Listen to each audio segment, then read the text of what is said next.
Alhamdulillah.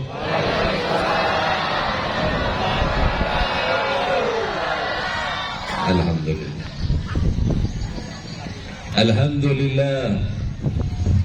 Alhamdulillahilladzi yakdifu idza syaa fi qulubil muridin law'atal iradah fayuz'ijuhum ila suluki sabilis sa'adah allati hiya al-iman wal ibadah wa mahwu kullu rasmin wa 'adah wa nusalli wa nusallim ala sayyidina Muhammadin sayyidi ahli siyadah wa ala alihi wa ashabihi sadatil qadah amma ba'd. Ayuhal muhtaramun, para alim ulama, para habaib, para tuan guru, para masyayikh, segenap para asatid, tokoh masyarakat, segenap aparatur negara di tingkat desa, hadirin hadirat, ikhwan akhwat yang dimuliakan oleh Allah. Alhamdulillah, ketika Allah Subhanahu wa ta'ala perkenankan kita berkumpul di tempat ini semata-mata hanya untuk mengingat Allah, mengingat baginda Rasul sallallahu alaihi wa alihi wasallam, sebuah nikmat yang tidak semua orang diberikan oleh Allah Subhanahu wa ta'ala. Ketika Allah kumpulkan di tempat ini, kita sebut nama Allah, kita mengingatnya, bersalawat kepada kekasih Allah Subhanahu wa ta'ala. Ini adalah merupakan nikmat yang luar biasa yang datangnya dari Allah Subhanahu wa ta'ala. Salawat dan salam atas baginda Rasul sallallahu alaihi wa alihi wasallam, Nabi yang menjadi petunjuk bagi kita, yang kemudian diteruskan oleh mereka orang setelahnya sampai kepada orang yang berikutnya, hingga sampailah kepada Al-Faqihil Muqaddam Muhammad bin Ali Ba'alawi, hingga sampai kepada kita detik ini. Segala ajaran baginda Rasul sedemikian jelasnya masih dapat kita dengar dan dapat kita pahami dengan baik karena mereka. Salawat dan salam kepada para sahabat, keluarga baginda Rasul sallallahu alaihi wa alihi wasallam, tabi'in, tabi'it tabi'in wa alaina ma'ahum wa fihim birahmatika ya arhamar rahimin, amin thumma amin walhamdulillahi rabbil alamin. Hadirin hadirat yang dimuliakan oleh Allah, jika diberikan usia yang panjang, kira-kira kita ingin berapa umur kita? Pak, berapa Pak? 400 120. Ibu-ibu minta umur berapa Bu? 1000. Pak, hidup sampai umur 70-80 sudah mulai bosan, apalagi sampai ratusan tahun, apalagi sampai ribuan tahun. Bosan. Seandainya ada yang mau bapak-bapak hidup sampai 1000 tahun, di kampung sudah pada habis semua, tinggal kita sendiri. Yang nyukur siapa Pak? Umur kita ini paling bagus Pak. Umur umat terakhir, umur yang singkat tetapi padat, penuh dengan amal, banyak dengan amal jariah kita. Contoh saja, duduknya kita sesaat di dalam majelis ta'lim, duduknya kita sesaat mengenang orang yang memiliki derajat yang tinggi, dihitung sama dengan ribuan rakaat di dalam salat sunnah. Padahal umur kita nggak sampai. Ya kalau sampai 100, alhamdulillah Pak. Lalu kita dikatakan sebagai orang yang melakukan ibadah lebih baik daripada 1000 rakaat di dalam ibadah. Seandainya beratus-ratus majelis, ribuan majelis yang kita hadir, kira-kira pahala kita bisa mengalahkan orang yang terdahulu atau tidak? Bisa nggak Pak? Bisa. Itu sebab yang bagus itu bukan umur panjang, bukan. Tetapi yang bagus itu tak kala amal kita tetap dikenang, walaupun kita telah meninggal, kebaikan kita masih dibicarakan oleh orang-orang setelah kita. Seandainya umur panjang itu adalah keutamaan, maka tentu baginda Rasul memilih umur yang panjang. Seandainya umur yang panjang di situ ada sesuatu yang istimewa, tentu baginda Rasul meminta keistimewaan itu. Tetapi ternyata umur panjang itu bukan itu maksudnya. Umur yang panjang itu kita telah meninggal dunia. Mungkin umur kita hanya 60-70 tahun, akan tetapi kita masih menjadi buah bibir. Walaupun ratusan tahun setelah kita tiada, kita masih dibicarakan. Ini panjang umur yang sesungguhnya Pak. Coba kita bayangkan nih, Al-Faqihil Muqaddam Muhammad bin Ali Ba'alawi, beliau hidup kurang lebih 790 tahun yang lalu. Lalu saat ini kita masih membicarakannya. Baginda Rasul hidup 1444 tahun yang lalu. Sampai detik ini masih terasa hangat pada kita. Masih sedemikian jelasnya sabda-sabda baginda Rasul sallallahu alaihi wasallam kepada kita. Berarti itu hakikat umur panjang. Umur yang begini yang kita harapkan bukan panjang dalam hitungan umur, akan tetapi setiap zaman membicarakan kebaikan kita, setiap waktu berbicara tentang amaliyah yang baik yang berasal dari baginda Rasul. Sampai kita mati, orang-orang masih membicarakan tentang kebaikan kita. Itu yang disebut umur yang panjang. Bukan panjang dalam hitungan. Ada orang yang umurnya panjang, tetapi begitu mati Pak, keluarganya nggak ada yang ingat lagi. Ditahlili nggak ada, diingat nggak ada. Umurnya panjang waktu hidup. Ketika hidup umurnya sampai 120 tahun umpamanya. Begitu dia mati, hari ketujuannya nggak diperingati. Ini apa namanya? Na'udzubillah wal iyadzubillah. Panjang hitungan umurnya, akan tetapi sedikit kebaikannya. Na'udzubillah wal iyadzubillah. Yang kita inginkan adalah umur yang berkah. Sesaat kita hidup di muka bumi ini, akan tetapi sepanjang zaman orang mengingat kebaikan kita, sepanjang waktu orang berbicara tentang kita, sehingganya umur inilah yang dikatakan oleh baginda Rasul, umur di dalam ketaatan kepada Allah Subhanahu wa ta'ala. Kadang ada orang hidup Pak, tapi sudah dianggap mati. Ada nggak yang begini? Ada. Di kampung kita ada. Na'udzubillah wal iyadzubillah. Hampir setiap orang mendoakan agar dia itu mati. Kenapa? Karena keburukan perbuatannya. Ya Allah, Bib, gak ada betulnya orang itu. Mudah-mudahan ketabrak mobil gitu. Yang satu lagi bilang apa? Mudah-mudahan tenggelam dia. Berbagai macam doa orang. Tapi karena doanya orang yang macam-macam seperti ini, semakin panjang juga Allah menguji kita. Dipanjangkan umurnya, tetapi tidak ada keberkahan di dalamnya. Na'udzubillah, thumma na'udzubillah min dzalik. Seandainya umur panjang yang diberikan oleh Allah kepada kita bisa kita buat berkah, maka tentulah umur panjang di dalam kebaikan itulah yang seharusnya kita harapkan. Apa kata baginda Rasul? Khairukum man tala umruhu wa hasuna amaluh. Sebaik-baiknya kalian adalah orang yang panjang umurnya dan amalnya juga baik. Yang begini yang seharusnya kita ambil. Tetapi karena Allah Subhanahu wa ta'ala melalui lisan baginda Rasul telah berkata bahwa umur kita ini gak lebih dari 60 ke 70 Pak. Paling banyak lah itu.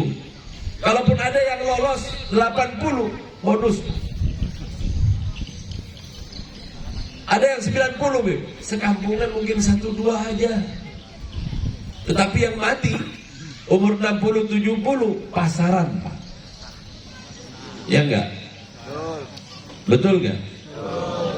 Berarti betul sabda baginda Rasul. Hasadu ummati baina 60 wa 70. Akan dipanen umatku. Akan kembali kepada Allah umatku umurnya antara 60-70 Pak. Jika ini telah benar yang disabdakan oleh baginda Rasul, seharusnya kita memanfaatkan waktu kita yang singkat ini agar kelak umur kita panjang dan dibicarakan tentang kebaikan kita. Nah, di antara orang yang memiliki umur panjang sampai detik ini, walaupun orangnya telah tiada, Al-Faqihil Muqaddam Muhammad bin Ali Ba'alawi. Apa sih sebabnya? Sehingga ia orang yang sudah meninggal ratusan tahun sebelum kita masih dibicarakan. Tentu orang yang masih dibicarakan itu tentang kebaikannya, Pak, Bu. Orang dihaulkan itu karena baik, bukan karena buruk. Mana di tempat ini, di bagian bumi yang mana yang mengadakan haulnya orang seperti Fir'aun? Ada, Pak? Ada. Dan insya Allah bulan depan saya mau mengadakan haulnya Abu Jahal. Adakan sendiri. Atau haulnya seorang mantan perampok. Na'udzubillah waliyadzubillah. Pasti yang dikerjakan adalah perkara baik yang sehingganya itu menjadi sebuah pelajaran bagi orang-orang setelahnya. Hadirin hadirat yang dimuliakan oleh Allah. Allah ini tentukan beberapa perkara dan kalian tak bisa menolaknya. Tadi Ustaz Nagib sudah bercerita bahwa ada 4 perkara dari cerita Imam Muslim. Di dalam sebuah hadis disebutkan bahwa ada 4 perkara juga yang kita tidak bisa menolaknya. Tapi saya nggak cerita semua 4-4-nya enggak. Di antaranya yang Allah tentukan pertama di dalam sebuah riwayat, Allah menentukan rizki setiap kita. Bikatbi rizkihi, dan Allah tentukan rizki kita. Pak, yang sudah menjadi bagian kita pasti sampai kepada kita. Rizki mencarimu sebagaimana kematian datang kepadamu. Gak bakalan salah. Kadang ada orang buka toko pas memang di perapatan jalan, tapi gak banyak orang yang beli. Kadang buka toko di dalam, gak ada yang tahu, Pak. Ramai orang yang datang. Rizki bukan diatur karena tempatnya, bukan, tetapi Allah telah menentukannya. Rizki Allah telah tetapkan, gak bakalan salah. Jika bagianmu pasti sampai ke badan, dan jika bukan bagianmu, ia tidak akan pernah dapat kau gunakan. Kadang uang sudah ada di kantong, Pak, hilang. Kadang makanan sudah ada di mulut, jatuh ke tanah, Pak, gak bisa dimakan. Kadang makanan sudah masuk ke dalam perut kita, entah bagaimana tiba-tiba Allah membuat kita muntah sehingganya keluarlah apa yang kita makan. Bukan rezeki kita. Bahkan jodoh juga telah ditentukan oleh Allah. Iya kan? Iya.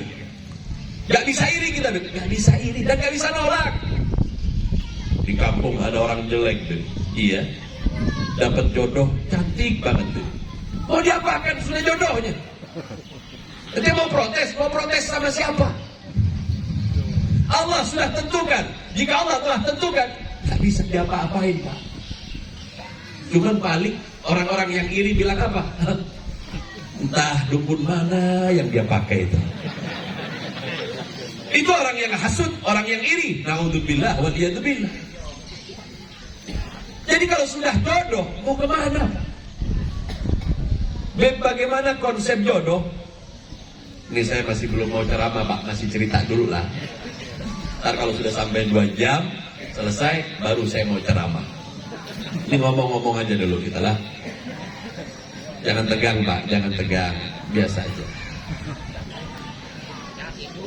Pak, jodoh itu ditentukan oleh Allah. Kadang kita dapatin orangnya udah separuh tua, dapat umur 16 tahun. Iri karena nggak bisa. Kalau sudah ditentukan, apa yang mau kita katakan? Jika Allah telah tetapkan, siapa di antara kita yang mampu menolaknya? Nggak ada, nggak bisa. Ketentuan Allah, mau diapakan lagi? Kadang juga begitu, Pak. Satu orang umurnya masih muda, laki-laki, dapat janda umur 70 tahun, Pak. Ada nggak nih? Gak usah keras-keras, Pak, nanti ketahuan orangnya lah. Mau diapakan jodoh, Pak? Gak bisa ditolak. Mau dibilang apa? Paling-paling perempuan yang muda-muda bilang, itu mungkin kena guna-guna.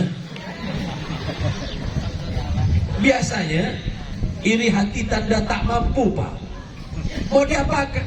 Ketika harus berhadapan dengan ketentuan Allah, tak ada manusia yang mampu untuk menghalangi keinginan Allah Subhanahu wa ta'ala.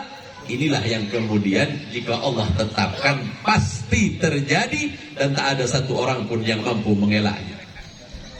Apalagi di antaranya juga umur Allah tetapkan, Pak. Ajal kita ditetapkan, Pak. Apakah ada di antara kita orang yang tahu kapan ajal kita datang? Gak ada. Itu rahasia Allah dan ketentuan Allah dan keinginan Allah Subhanahu wa ta'ala. Gak ada yang bisa, gak ada yang tahu, Pak. Bahkan kata malaikat Israel, ini malaikat Israel lagi duduk-duduk bersama baginda Rasul, ditanyakan, Pak. Ini baginda Rasul kalau duduk dengan para malaikat biasa, Pak. Tapi kalau kita duduk dengan malaikat Israel, Pak, berangkat, Pak. Ini baginda Rasul bertanya, wahai Israel, tahukah engkau kapan kematian tiba kepada seorang hamba? Kata malaikat Israel, ya Rasulullah, aku tak memiliki pengetahuan tentang itu. Itu adalah ketetapan Allah dan hanya Allah saja yang tahu. Aku hanya mengetahui bahwa orang itu sudah dekat waktunya mati karena laporan dari malaikat-malaikat yang ada yang lain. Maksudnya apa? Kadang malaikat yang Allah Subhanahu wa ta'ala wakilkan kepadanya rizki sebagaimana bentuk makanan, malaikat ini datang, Pak, kepada malaikat Israel. Malaikat yang Allah tentukan sebagai pemberi makanan kepada kita datang kepada malaikat Israel. Wahai malaikat Israel, orang yang sakit itu 2 sendok lagi rezekinya, habis itu tidak ada lagi. Artinya malaikat pembagi rezeki tadi hanya 2 sendok lagi. Maka aku tahu ya Rasulullah bahwa orang ini tak lama lagi. Namun ketentuan kapan matinya Allah yang tahu. Saya tidak punya hak tentang hal itu. Tidak ada campur tangan dokter, Pak, nggak ada. Kalau udah mati waktunya biar dokter sekalian mati juga, Pak. Ketentuan Allah, nggak bisa ada orang yang membantah. Kata malaikat Israel, ada juga malaikat pembagi rizki di mana kita mampu untuk menghirup udara. Kalau dia sudah datang kepada saya dan dia laporan, malaikat Israel, ini orang yang sakit tinggal 1 tabung lagi, dekat waktu. Oh, itu kemarin, Beb, waktu corona, Beb. Nah, baru sadarlah kita lah. Itu apa maksudnya? Sudah dekat waktunya. Tetapi kapan ketetapan matinya, tidak ada yang mengetahui selain Allah, dan tetaplah ketentuan Allah Subhanahu wa ta'ala. Gak bisa apa-apa kita. Itu sebab ketentuan Allah inilah yang tidak bisa mutlak digantikan kecuali bersamaan dengan keinginan Allah Subhanahu wa ta'ala. Di dalam ayat Al-Quran Allah Subhanahu wa ta'ala berfirman, yamhullahu ma yasha. Allah hapus jika Allah yang menginginkan. Kadang-kala ada orang tabrakan, jelas-jelas sudah tabrakan, di depan mata kita bilang mati. Begitu kita lihat lukanya nggak ada, ketentuan Allah belum berlaku kepadanya. Akhirnya kita bilang apa? Sakti orang itu, tabrakan, ya apa? Ketentuan Allah, Pak, masih dijaga. Belum waktunya, belum. Kalau sudah waktunya, biar sehat, Pak. Tahu-tahu mati di tempat. Ada. Baru saja ngomong sama saya tuh. Baru saja dengerin ceramahnya Habib mati. Nah, hati-hati, Pak. Lah. Hati-hati nih lah. Siapa yang gak bakalan mati? Semuanya bakalan mati. Ketentuan Allah, Pak. Siapa di antara kita yang bisa berlari dari ketentuan Allah? Di dalam Al-Quran Allah sedemikian jelasnya menggambarkan kepada kita tentang ketakutan kita kepada kematian. Apa kata Allah? Qul innal mauta alladhi tafirruna minhu fa innahu mulaqikum thumma turadduna ila alimil ghaibi wasyahada fayunabbi'ukum bima kuntum ta'malun. Katakan wahai Muhammad kepada orang yang takut akan kematian, sesungguhnya kematian akan datang kepadanya. Kita nggak usah pura-pura datang kepada kematian, Pak. Mati yang bakal datang kepada kita. Beb, saya mau cari mati, Beb. Nggak usah, nanti aja mati juga datang sama ente. Nggak usah sok-sokan cari mati, Pak. Karena pasti datang kepada kita. Dia mencari kita sebagaimana rizki mencari kita. Itu sebab ketentuan Allah tetaplah ketentuan Allah.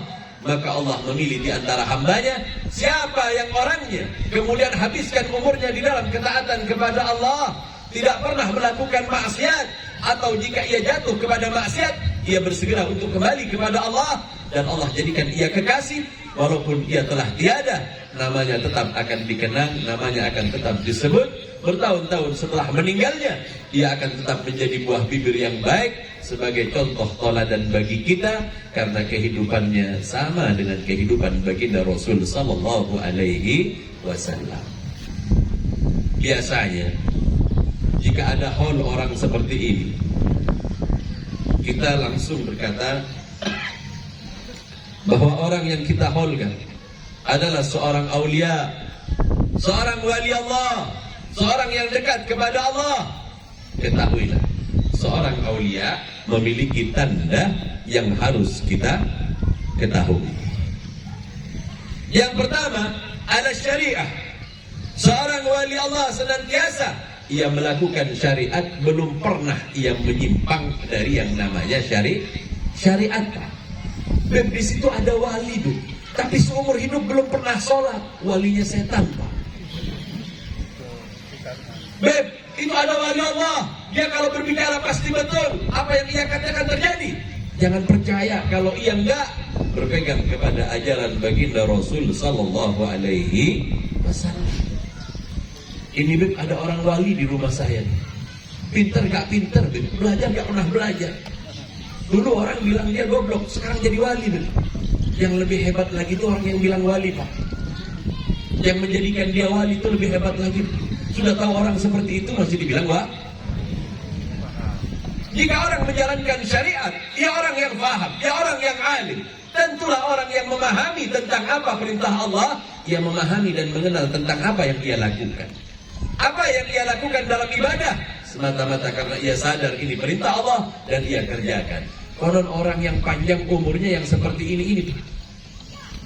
Naudzubillah wal iyadu billah, jika ia kemudian keluar dari syariat dan menjauh dari ajaran baginda Rasul sallallahu alaihi wasallam. Aulia Allah memiliki sifat yang apabila sifat itu ada pada diri seseorang, maka sifat itu menunjukkan akan kedekatannya kepada Allah Subhanahu wa taala. Apa di antara sifat-sifat para aulia?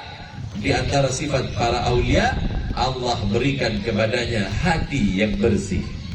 Maksudnya, sepanjang umurnya belum pernah kita dapatin dia bicara tentang keburukan orang lain.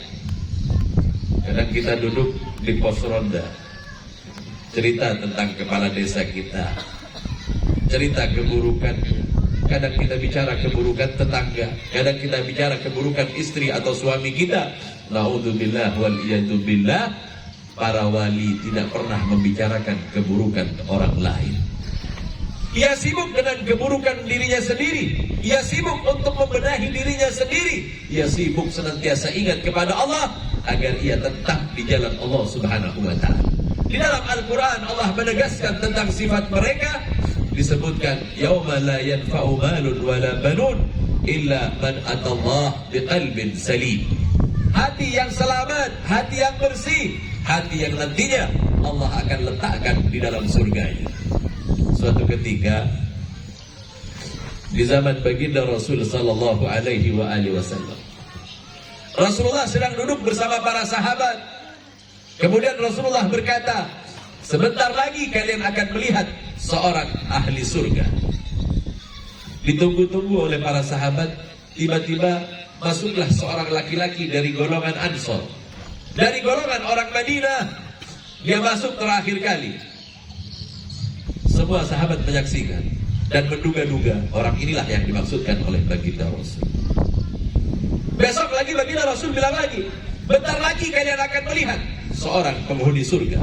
Masuk lagi orang itu tadi lagi. Sampai 3 kali baginda Rasul menegaskan tentang orang ini. Sahabat baginda Rasul Abdullah bin Amr, dia ingin tahu amal apa sih sebenarnya yang ia kerjakan sehingganya baginda Rasul mengatakan ia sebagai ahli surga. Di hari yang keempat, ketika dia keluar dari masjid, ikutlah Abdullah bin Amr bersamanya dan berkata, "Wahai saudaraku, bolehkah aku menginap di rumahmu? Karena aku sedang bermasalah dengan mertuaku." Dia buat alasan bermasalah dengan mertua. "Baiklah, marilah engkau datang ke rumahku." Maka datang ke rumahnya, nginap 3 hari di rumahnya. Selama 3 hari ia tidak mendapatkan amalan yang luar biasa yang dilihat. Salat malamnya biasa saja, salat subuhnya sama dengan orang kebanyakan. Apa yang dia kerjakan tidak ada yang istimewa. Setelah 3 hari, Abdullah bin Amr bilang, "Kemarilah wahai saudara. Sebenarnya saya ini tidak bertengkar dengan mertua saya berbohong kepada.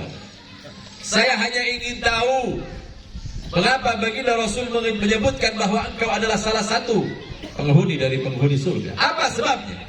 Maka aku hidup bersamamu selama 3 hari. Ku perhatikan tak ada amalan yang istimewa pada diri. Bahkan banyak di antara kami mungkin jauh lebih baik daripadamu. Banyak di antara kami yang menghabiskan waktu siangnya dengan puasa, malamnya dengan ibadah. Namun baginda Rasul tak pernah menyebut kami sebagai ahli surga. Apa sebenarnya yang kau lakukan?" Kata dia, "Tak ada yang istimewa di dalam hidupku, wahai Abdullah bin Amr. Tak ada. Ya begini, sudah 3 hari kau bersamaku. Itu yang aku lakukan setiap harinya." Abdullah bin Amr merasa sepertinya nggak ada yang istimewa sama sekali pada orang ini. Pulanglah ia. Ketika ia pulang dipanggil kembali oleh pemilik rumah tadi. "Kemarilah. Demi Allah, aku belum pernah berbicara tentang tetanggaku, belum pernah berbicara tentang keluargaku, bahkan aku tak pernah berbicara tentang orang yang pernah bersinggungan denganku atau pernah menyakitiku. Aku belum pernah cerita tentang mereka sama sekali. Segala sesuatunya aku simpan. Aku belum pernah membukanya kepada orang lain. Karena aku tahu sesungguhnya segala sesuatu adalah bentuk ujian dari Allah. Dan selama hidupku aku belum pernah berbicara tentang keburukan orang lain."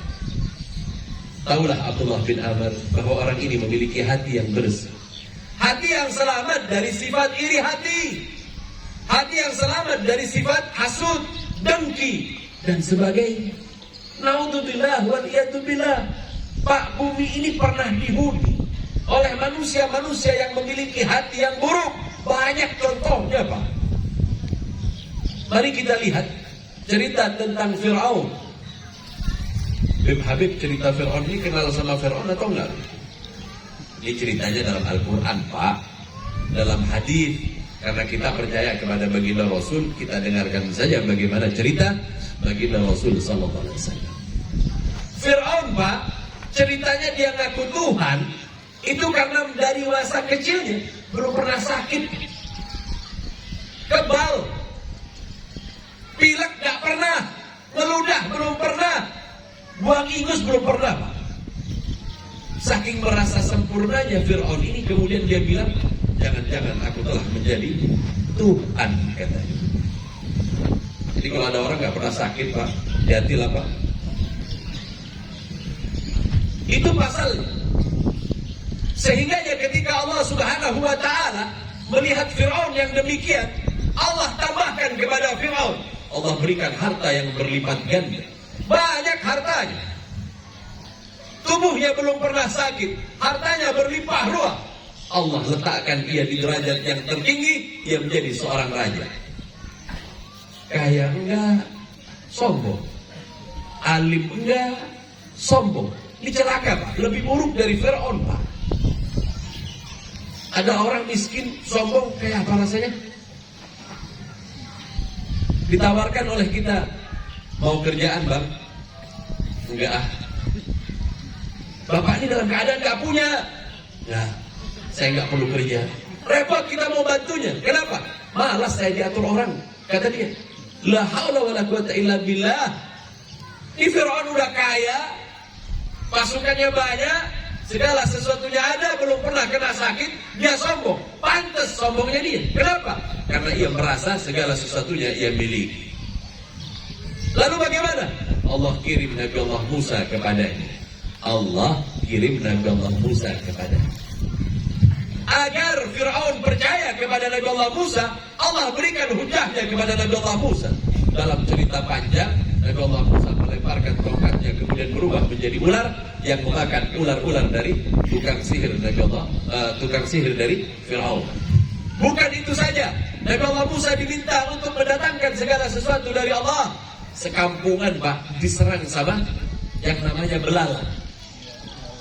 Ribuan belalang bahkan menutupi setiap tempat, sehingga tak ada satu tumbuhan yang hidup di Mesir kecuali dimakan oleh belalang. Firaun masih belum sadar juga, belum terbuka hatinya. Kenapa? Karena ia merasa segala sesuatunya adalah miliknya. Kesombongan sudah bertahta, sehingga segala sesuatu dianggap biasa oleh diri.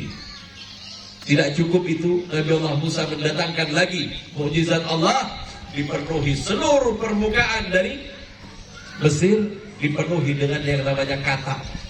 Bahkan tidaklah mereka menyuapkan makan ke mulut mereka, kecuali kata juga hinggap di mulut mereka. Kata nggak boleh dimakan Pak, nggak Bib, dibuat umpan. Nah, dosa. Kata hidup-hidup dijadikan umpan. Alhamdulillah, dia dulu. Di kampung kita biasa Bib, kata dijadikan umpan. Hati-hatilah.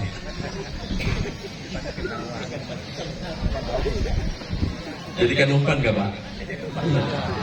Hati-hati Pak. Dalam kitab Tasbitul Fuad, kitab yang ditulis oleh murid Imamul Haddad, di dalam kitab itu bercerita tentang waktu Nabi Allah Ibrahim dibakar. Namrud karena sakit hati kepada Nabi Allah Ibrahim, dikumpulkanlah kayu bakar, sehingganya membunuh. Kayu bakarnya membunuh. Kemudian dihidupkan apinya. Setelah hidup, orang mau dekat aja sejarak 100 meter, rasa panasnya sudah luar biasa.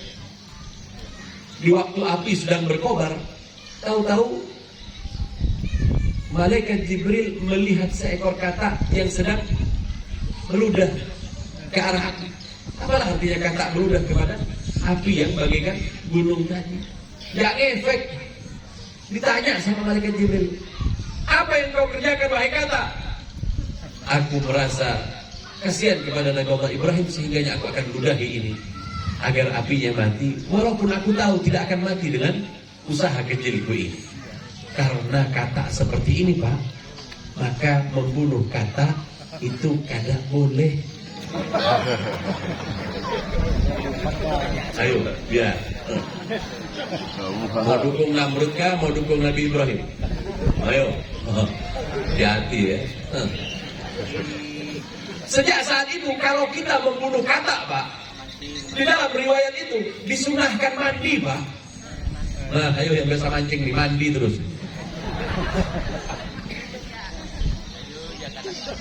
Sebaliknya seekor cecak datang Pak, tiba-tiba ia menghembuskan angin dari mulut. Ditanyain sama malaikat Jibril, apa yang kau lakukan? Bukankah sia-sia yang kau lakukan wahai cecak? Aku akan meniupnya agar semakin besar apinya, walaupun hembusanku tidak ada artinya. Sejak saat itu diperbolehkan membunuh cecak, nggak berdosa. Lah, besok-besok ganti kata dengan cecak aja Pak.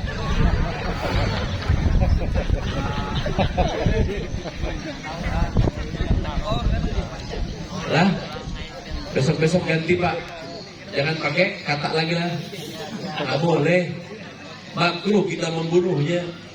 Naudzubillah wal iyadzubillah. Allah datangkan Nabi Allah Musa, dinasehati oleh Nabi Allah Musa, dinasehati oleh Nabi Allah Harun. Allah datangkan mukjizat para nabi. Sedikit pun hati Fir'aun tidak berubah. Bahkan semakin lama ia kemudian mengejar Fir'aun, mengejar Nabi Allah Musa. Fir'aun ini hendak membunuh Nabi Allah Musa yang memberikan peringatan kepadanya. Apa sebab kemudian hatinya tertutup? Karena kesombongan yang dimilikinya. Harta ia miliki, jabatan ia miliki, segala sesuatunya ia miliki. Bahkan sedikit pun badannya tak pernah terkena yang namanya sakit. Ketika sombong bersarang di dadahnya, sama sekali tidak ngefek nasihat Pak. Kalau sombong bertahta di dalam hati kita, Nasihat siapapun gak bakalan didengerin, Pak. Bacakan Al-Quran percuma, bacakan banyak hadis baginda Rasul, gak ada gunanya. Pertama kali makhluk yang kemudian dikutuk oleh Allah adalah iblis, la'natullah alaih. Iblis dikutuk, Pak. Apa kurangnya iblis? Segala sesuatunya ia miliki. Ia pernah menjadi orang yang alim, ia pernah menghabiskan waktunya beribadah, sehingga ya tidaklah di muka bumi ini sejengkal pun yang terlewatkan dari iblis untuk bersujud kepada Allah. Maksudnya iblis sudah pernah sujud di mana saja. Di damar banyak sujudnya iblis. Seluruh muka bumi ini sudah pernah dilakukan ibadah oleh iblis sehingga tidak tersisa. Ahli ibadah kadangkala terjebak kepada kesombongan. Merasa dirinya bagus, merasa dirinya paling ahli ibadah sekampungan. Orang lain dianggap, apa, gak level. Hati-hati, karena orang jika memiliki kelebihan di dalam ibadah, kadang dia sombong. Kadangkala jika orang memiliki kelebihan ilmu, sombong masuk di dalam hatinya. Maka jika sombong bertahta di dalam hati, na'udzubillah wal iyadzubillah. Iblis dilaknat oleh Allah. Apa yang tidak ia miliki, segala sesuatunya pernah ia lakukan, akan tetapi karena sombong di dalam hati, sehingga ia menjadi orang yang celaka, makhluk yang dilaknat oleh Allah.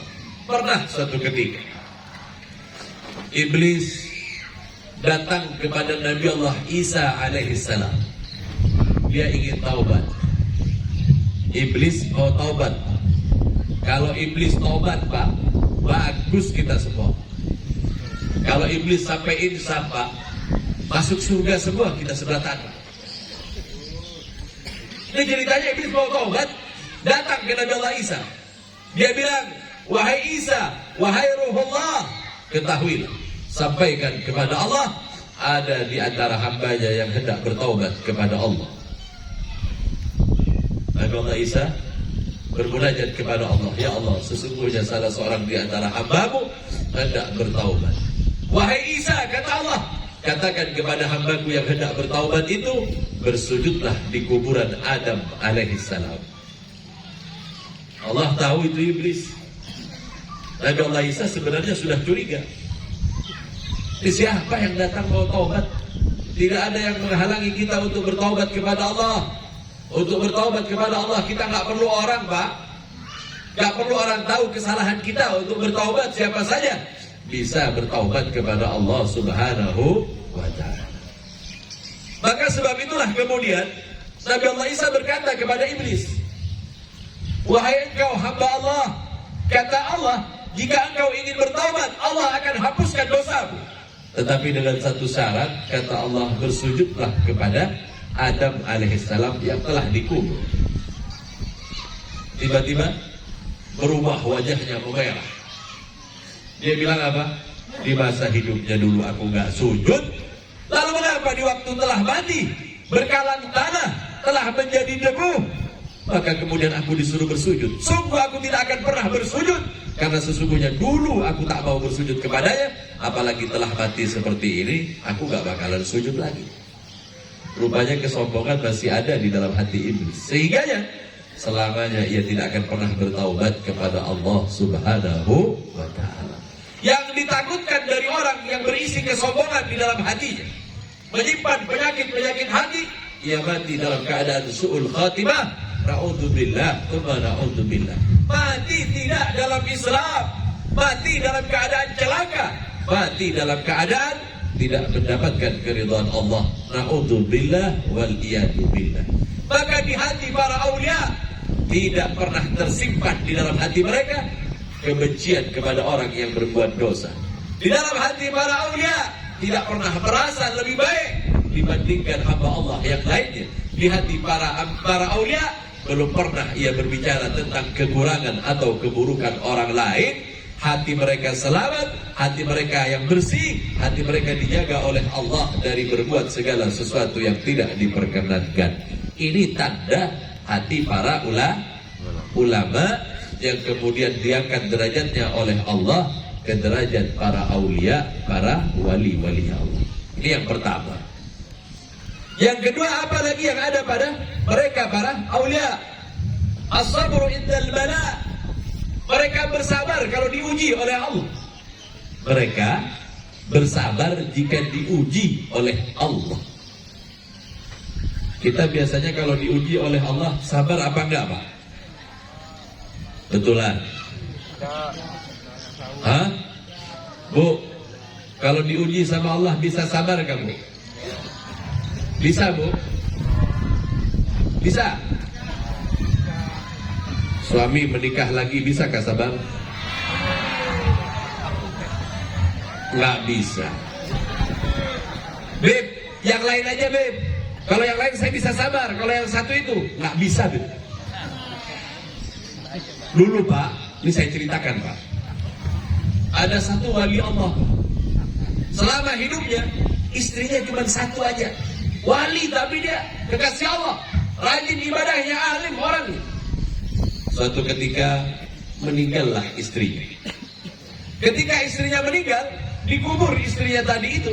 Setiap kali si wali tadi ini datang ke kuburan istri, istrinya keluar dari kuburnya, Pak. Ini katanya, Pak, saya nggak tahu persis. Datang dan senantiasa bercengkram, sehingganya hampir setiap hari si wali tadi ini berziarah kepada istri, istrinya nampak di situ dan dia berdialog dengan istri.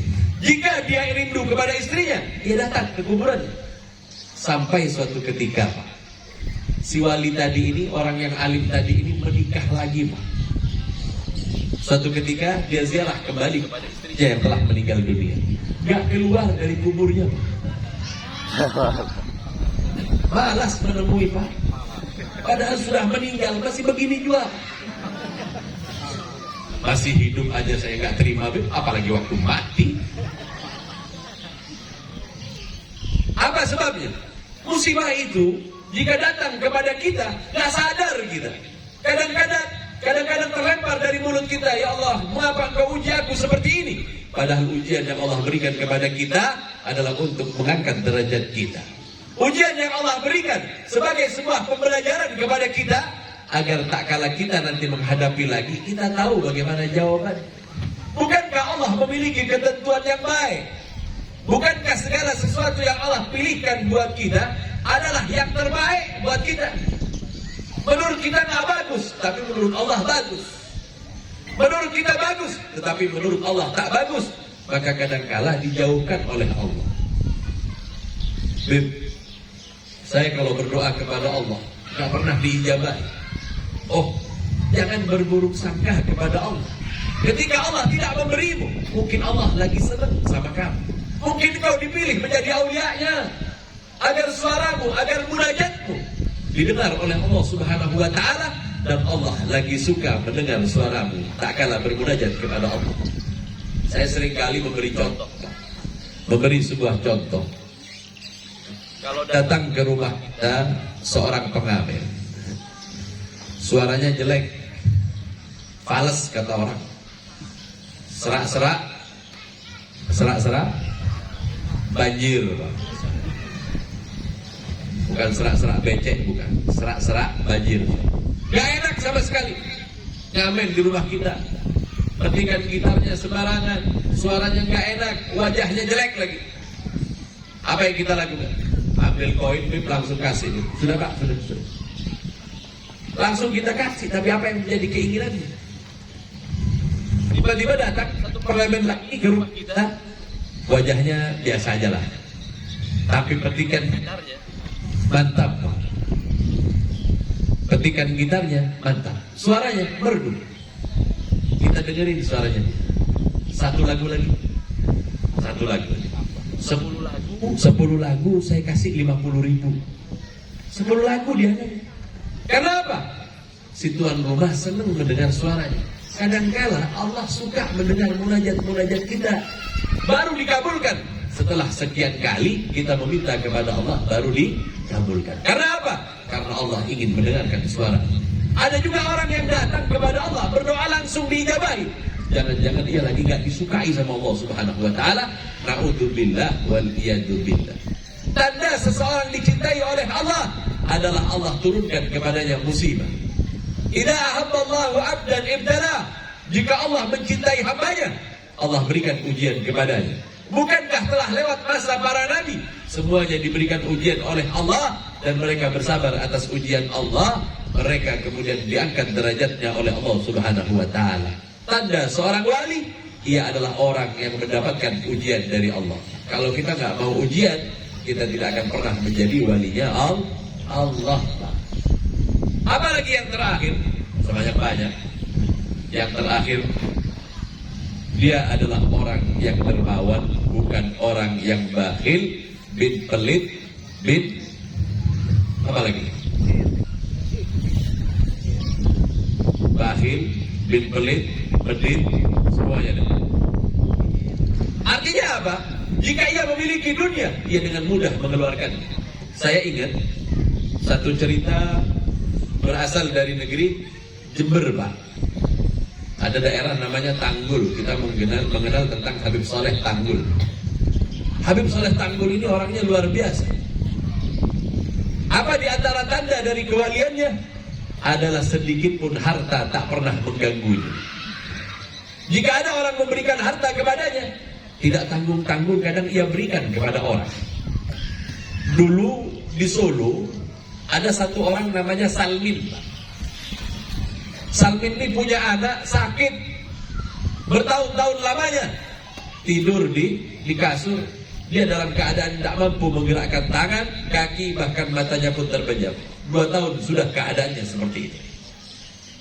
Si istri bilang sama suami, jalur medis kita sudah tempuh, Bang. Gimana kalau kita ziarah-ziarah kepada para wali, sehingganya mungkin berkah mereka bisa. Kebetulan si suami nggak begitu percaya wali, Bu. Omong kosong aja tentang wali itu. Gak ada gunanya kita kepada mereka. Tapi si istri yang seringkali curhat kepada tetangganya, ada tetangga yang ngasih masukan. Coba kau datang ke Tanggul, ziarah ke Habib Soleh. Orangnya masih ada, masih hidup. Mungkin berkat doa beliau kemudian sembuh anak. Sampaikan kepada si suami. Si suaminya juga gak percaya kepada habaib. Karena memaksa si istri ini berkali-kali, berhari-hari dia sampaikan kepada si suami. Akhirnya si suami pun menurutinya juga. Ayolah kita berangkat.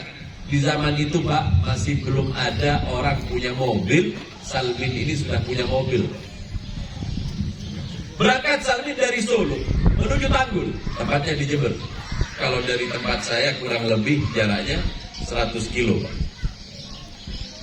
Ketika sampai di tempat dari Habib Saleh ini, dia datang masuk ketemu dengan Habib Saleh. Tiba-tiba Habib Saleh bilang, ahlan wa sahlan ya Salmin. Kenal gak kenal, ya Habib tahu kalau saya namanya Salmin. Aneh Salmin ini. Ente gak perlu ke ana lagi. Pulang, anakmu sudah sembuh. Salmin bilang, berkali-kali saya datang kepada orang begini, dibilang begini. Gak percaya dia. Sudahlah, kata dia. Pulanglah Salmin bersama istrinya ke Solo lagi. Ketika sampai di Solo, dia melihat anaknya telah sehat. Sembuh anaknya. Terkejut. Yang tadinya Salmin tak percaya, sekarang mulai tumbuh rasa percaya di dalam hati. Sebab itu kemudian karena rasa syukurnya kepada Allah, dia hadiahkan uang 1 tas besar kepada Habib Saleh. Di zaman itu, Pak, uang paling besar itu masih 5.000.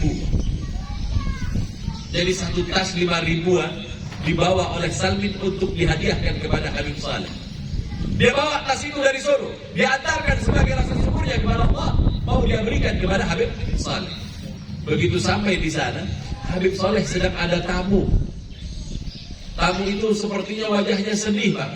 Dia habis bercerita. Tamu yang kepada Habib Saleh ini bilang apa? Habib, tolonglah saya. Saya terkena musibah. Keluarga saya berhari-hari lamanya sudah tidak makan. Usaha saya bangkrut. Tidak sedikit pun dari harta saya yang tersisa semuanya habis. Tiba-tiba Salmin masuk. Assalamualaikum ya Habib. Waalaikumsalam. Habib, ya Allah, berkat doa antum ya Habib, ternyata sembuh anak saya. Dan ini hadiah. Sebagai rasa syukur saya kepada Allah, saya hadiahkan ini kepadamu. Itu uang 1 tas besar, Pak. Di zaman itu 5.000-an paling besar. Ini buat saya. Ini buat Habib. Baiklah, diangkat tas itu, Pak, nggak dibuka, diberikan kepada tamu yang tadi bangkrut itu, bawa pulang. Salmin bilang, tunggu dulu Beb, jangan semuanya Beb, buat Habib itu. Ambil beberapa lembar, kasihkan kepada dia. Salmin, ini hadiah untukku. Itu hadiah saya untuk Habib. Jadi kalau hadiah, kenapa engkau menghalangi?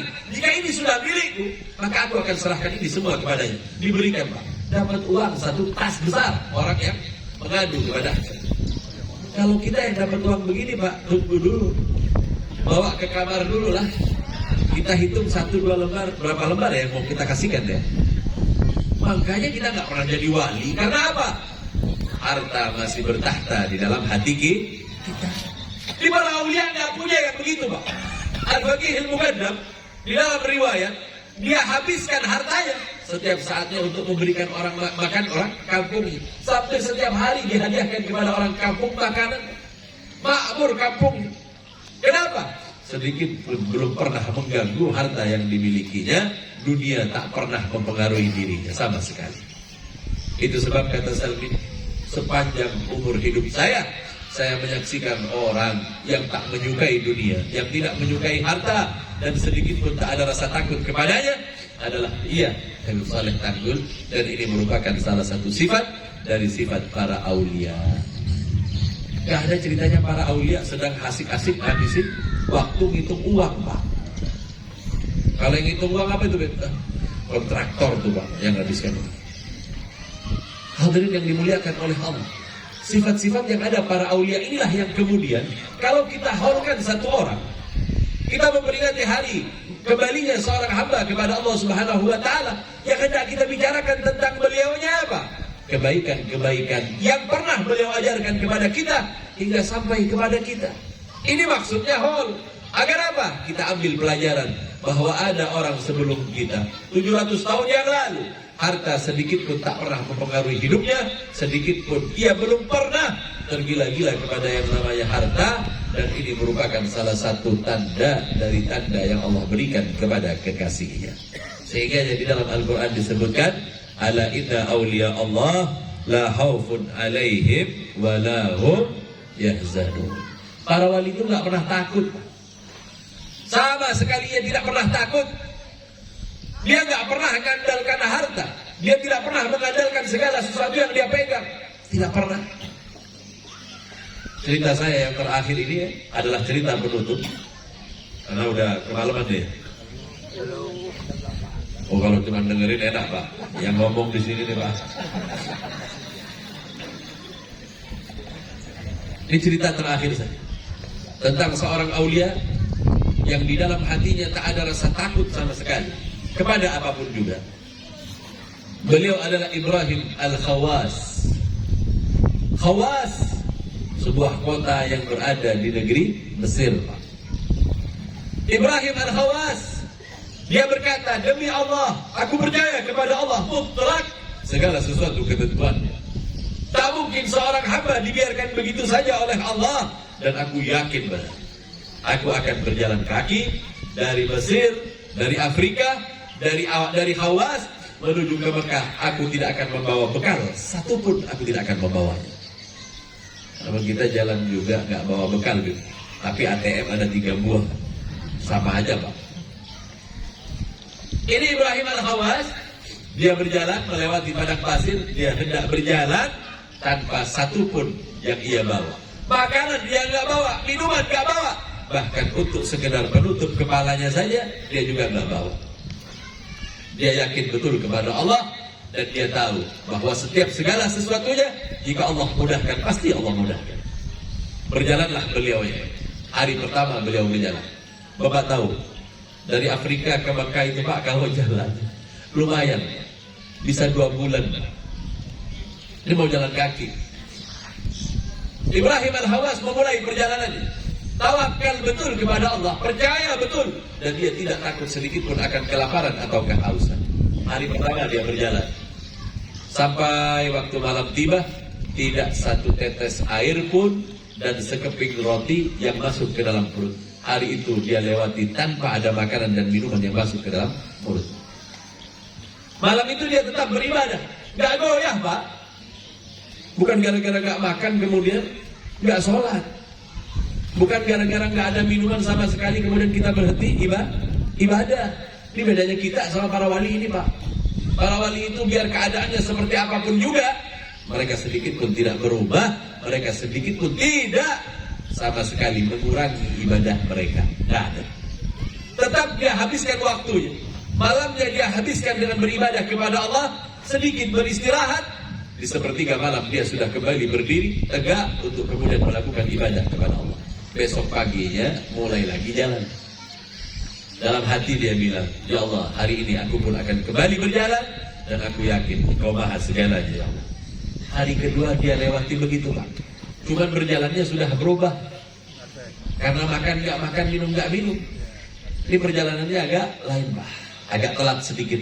Kenapa? Karena nggak ada satupun yang masuk ke dalam badan. Sampai waktu asar lewat, belum ada juga makanan yang datang. Belum ada berpapasan dengan orang lain. Sampai masuk waktu malam, walaupun hari kedua dilewati tanpa makanan dan minuman, sedikit pun ibadahnya tidak berkurang. Hari ketiga, dia mulai perjalanannya. Letih betul. Makanan tak ada, minuman tak ada. Maka dia berjalan, terseret-seret badannya, tapi sedikit pun dia tidak mengeluh. Bagaimana mungkin aku akan mengeluh? Bukankah aku telah percaya bahwa Allah Subhanahu wa Ta'ala maha segalanya? Tidak mungkin Allah kemudian membiarkan hambanya begitu saja. Rezeki sudah Allah tentukan, segalanya sudah Allah tentukan. Maka aku yakin betul bahwa Allah Subhanahu wa Ta'ala akan menjadi penolong bagi. Hari ketiga ini agak berat perjalanan. Lepas salat zuhur, dia bertemu dengan satu orang pemimpin agama Nasrani. Lain keyakinannya dengan Ibrahim Al-Khawas. Ibrahim Al-Khawas menggunakan pakaian sebagaimana tokoh orang Islam. Sehingganya pemuka Nasrani ini bilang, wahai pemuka kaum muslimin, hendak kemana engkau berjalan? Aku hendak melakukan ibadah ke negeri Makkah. Aku hendak melakukan ibadah haji. Bolehkah aku bersama-sama denganmu untuk berjalan menuju negeri itu? Mungkin aku tidak ke negeri itu, aku hanya mencari teman seperjalanan untuk menuju ke arah yang sama denganmu, walaupun tujuannya bukan Makkah. Berjalanlah mereka berdua. Hampir masuk waktu asar, tiba-tiba pemuka agama Nasrani ini nyeletuk, Pak. Aku lihat mulai tadi, sedikit pun engkau tak menawarkan makanan kepadaku. Sebenarnya, kata pemuka Nasrani, aku sudah berhari-hari juga berjalan dan kehabisan bekal. Minuman-minumanku telah habis, makananku telah habis semua. Tidakkah engkau mau mengundangku makan bersamamu? Padahal jelas-jelas kata Ibrahim Al-Khawas, tidak ada satupun barang yang nyangkut di badannya. Gak ada tas, gak bawa kresek, gak bawa apa. Minta diundang. Tidakkah orang-orang muslim sebagaimana Nabi mereka senantiasa memberikan makan kepada musafir yang kelaparan? Tidakkah engkau mau mengundangku? Baik, aku akan mengundangmu makan. Setelah beberapa lama mereka berjalan, maka Ibrahim Al-Khawas kemudian bermunajat kepada Allah. Apa munajatnya Ibrahim Al-Khawas? Ya Allah, hambamu ini, si Nasrani ini, dia meminta aku mengundang makan, sedangkan aku sendiri tak memiliki makanan.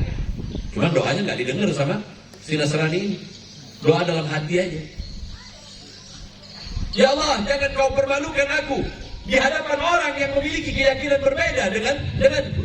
Jangan kau permalukan hambamu ini, sehingga nantinya dikatakanlah bahwa ajaran ini dianggap ajaran yang salah.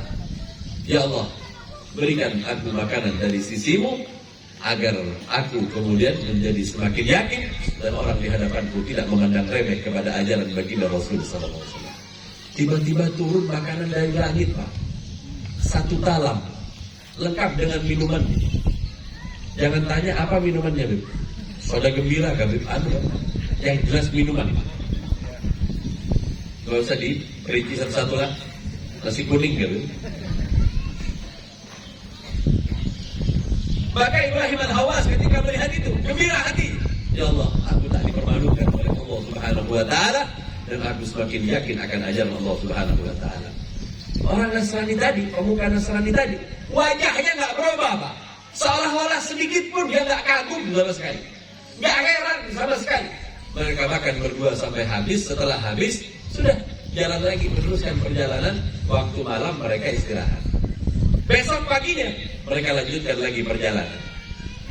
Di tengah perjalanan, seusai melakukan salat zuhur, Ibrahim berkata kepada pemuka Nasrani, "Wahai saudaraku, pemuka Nasrani, jika kemarin saya mengundangmu, maukah hari ini kau mengundangku?"